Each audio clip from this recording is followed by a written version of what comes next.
Good day, everybody. I want to welcome you to this today's Ministers Corner. And we have in the studio today with me a child of God, a well-known child of God in Ogbomoso, somebody who's been the chief of party with World Vision International, served in different places in Nigeria and in Mozambique, Rwanda for some time, and came to Ogbomoso and served as the chief medical director of the Bowen University Teaching Hospital for some time. I'm here today with Deacon OmoOlorun Olupona. You are welcome, sir. Thank you very much, sir. Thank you so much for coming, sir. We are privileged to have you. It's my pleasure. Thank you, sir. I want to begin by asking, sir, can you please kindly share with us your salvation experience? Thank you, sir. It was on November 2, 1979 in Akure. That was during my housemanship. Prior to that time, I felt I was a self-righteous person. I compared myself with young men of my age, and I wasn't doing all the things that they were doing. So I felt I was okay. But somehow, the Lord was ministering to me. And thank God for Christian brothers and sisters that I met in Akure. One sister in particular named Chola Joy. She was very, very buoyant. And I said, oh, if Christians could show so much joy like this, it would be good to be an SU. That's the name that born-again Christians were called at that time, life to Jesus. I said, I wanted to follow him like the others. November 2, 1979 in Akure. Thank you so much, sir. I didn't know you that time. No. But the part of you that we know, yes, many of us in Ogbomoso, what we see is like a child of God that is fully formed. Personal opinions, I don't be offended. A fully formed child of God, that's the portion we know. But I know, sir, in the course of your life, you must have been tempted. As a Christian, if Jesus was tempted, I'm sure you must have been tempted. Yes. How did you cope, sir? Can you share with us your experience, one experience? Okay. I will share one experience which involved the same person.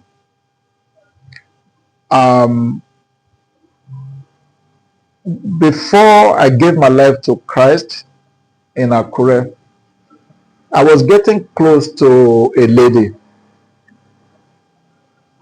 She was calling me her dearest husband. I was calling her my darling wife. And people thought that I was a romantic relationship between us. Actually, there wasn't initially. But then with time, we started having feelings towards each other. And just like one could expect, any young man had requested that we should be intimate. She had refused. I hadn't given my life to Christ then. And so on November 3, which was the second day after I gave my life to Christ, I went to her house to tell her, look, lady, I've become SU. Before we met, we had intimate knowledge of each other. And both of us were crying after that. I was crying because I said only yesterday I gave my life to Christ. She was crying because she was already engaged to somebody who was outside Nigeria at that time. And she felt now that she had started, most likely she wouldn't stop. But thank God, a few weeks later, she left Akure. She got to the overseas country and started writing me that she wanted to come back to me. But I kept pushing her away to say she should just stay where she was. For 2 years, she continued until I sent her my wedding invitation. She stopped. So 15 years later, she had returned to Nigeria. somehow she found out that I was at the Baptist Medical Centre Ogbomoso at that time. So she sent a letter to me. And then I had reason to go to Lagos for an official assignment. So I said, okay, let me check up this lady who was in Lagos. And then I went to her place of work. And then she started telling me all the challenges, all the stories of woes that she had with her marriage. And then she came to visit me in the hotel. She wanted us to resume what we had left behind 15 years earlier. Unlike the first time, by God's grace, this second time, I'd become more mature in the Lord. I must say, I think it has been the greatest temptation that I had ever faced since I became a born-again Christian. She tried everything she could with me in the hotel room. Honestly, the body was willing, but I considered this time I was married. What will I tell my wife if she came to know that I had betrayed our vow? I was already a deacon at Antioch Baptist Church. What will people say if they hear that a deacon of the church was caught in adultery? And then I said, I was the most senior staff of World Vision, the largest Christian organization in the world, in Nigeria at that time. I say, how will it sound if my employers knew that their most senior person was involved in adultery? But I said, if it was possible for me that I could hide this sin, that sin from all of these people, I said I couldn't hide it from God. And I thank God that He gave me victory.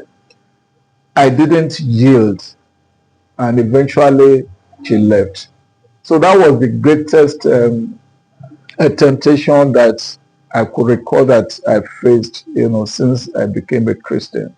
The first time I fell flat, but thank God, the second time the Lord helped me to say no to the allurement of sin. Thank you very much, sir. What will I tell my wife? How can I hide this from God? Do you remember that when you get tempted? Thank you very much, sir. Now, one thing we know very much about you, one thing that stands out for you in the land, for those of us who know you, sir, is your, pardon the choice of what, your exceptional family life. Apart from the grace of God, sir, we know that the grace of God, yes. In addition, let me say, in addition to the grace of God, what other thing will you say helped you to to come out with such a beautiful family life? Thank you, sir, for your observation. And you rightly mentioned that it's God's grace. But my wife and I have determined that in our marriage, we will honor God, whatever it takes.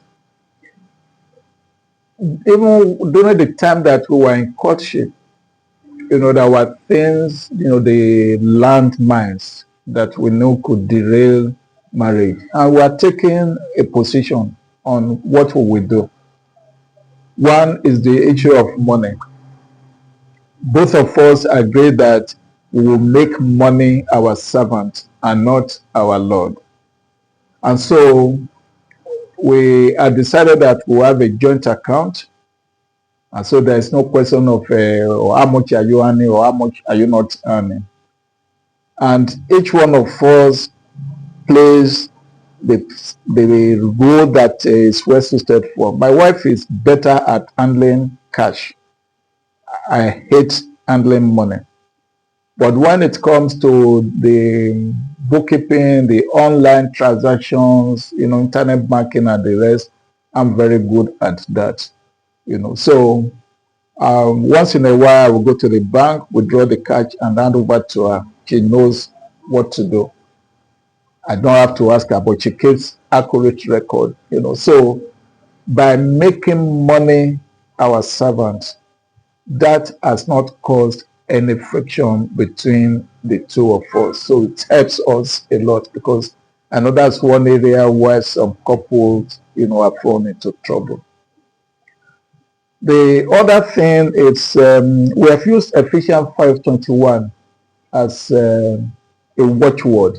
There, Paul encourages us to submit one to another.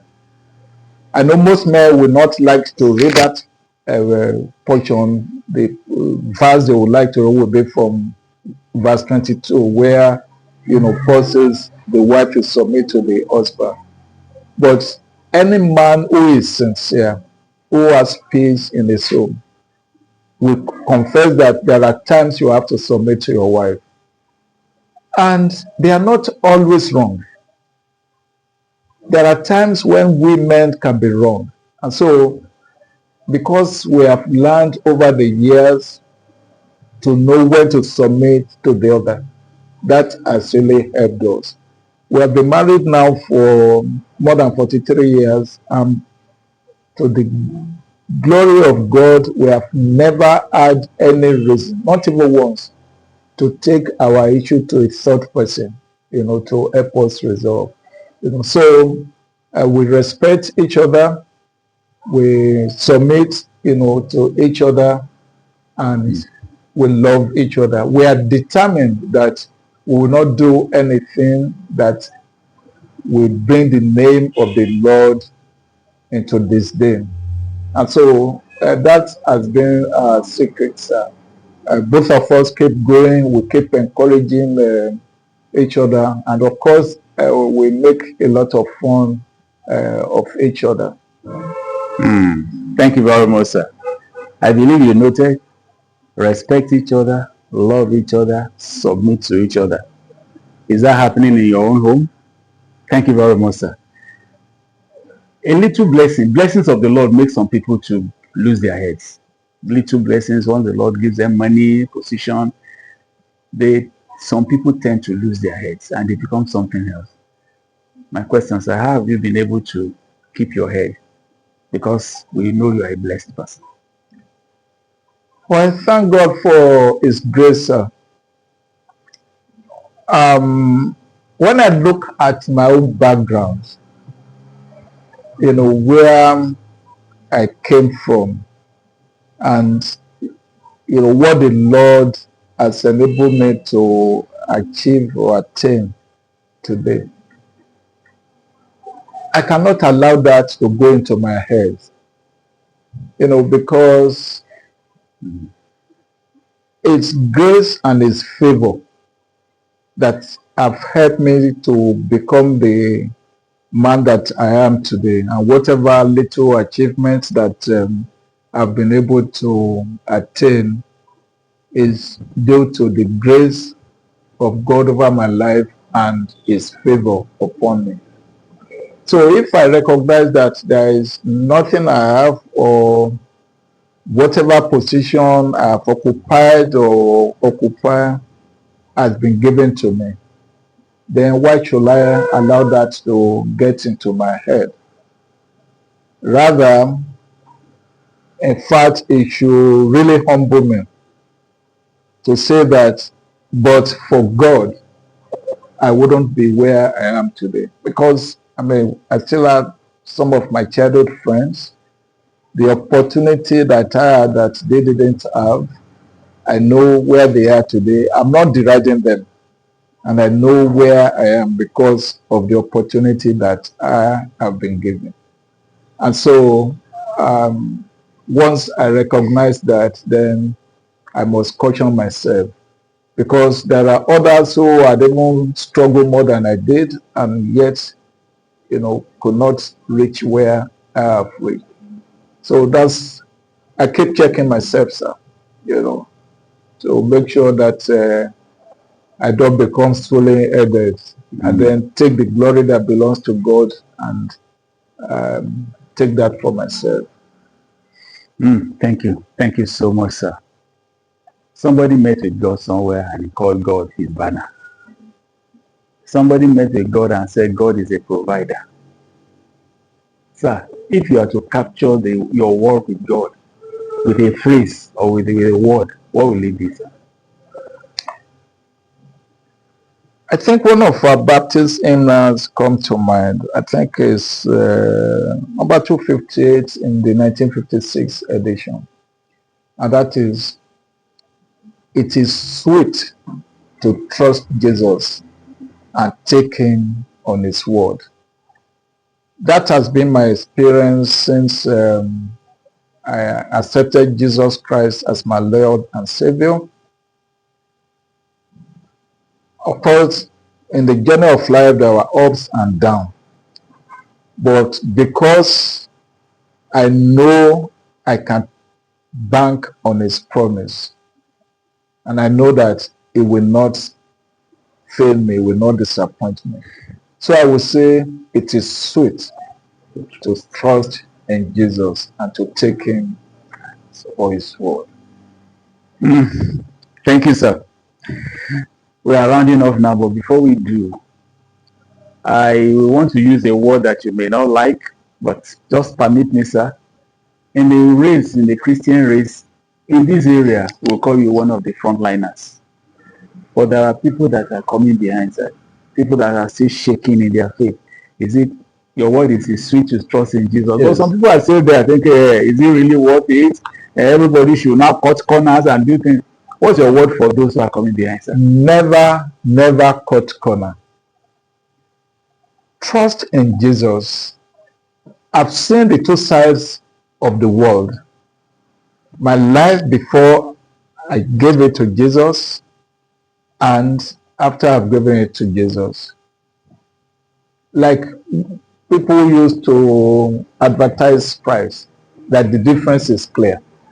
So irrespective of the challenges that anybody may be facing now, keep trusting God, keep obeying his word, and give your total commitment to him. At the end of the day, all the things that seem to be working against us now, we'll see that eventually they will be for our good because we choose to love God. Thank you so much, sir. You've been a great blessing to us today. And I hope it's been a great blessing even to your life.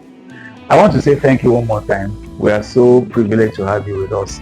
The Lord will continue to bless you and enlarge your coasts in Jesus' name. Thank you for listening today. This is Minister's Corner. Thank you for being here. Bye-bye.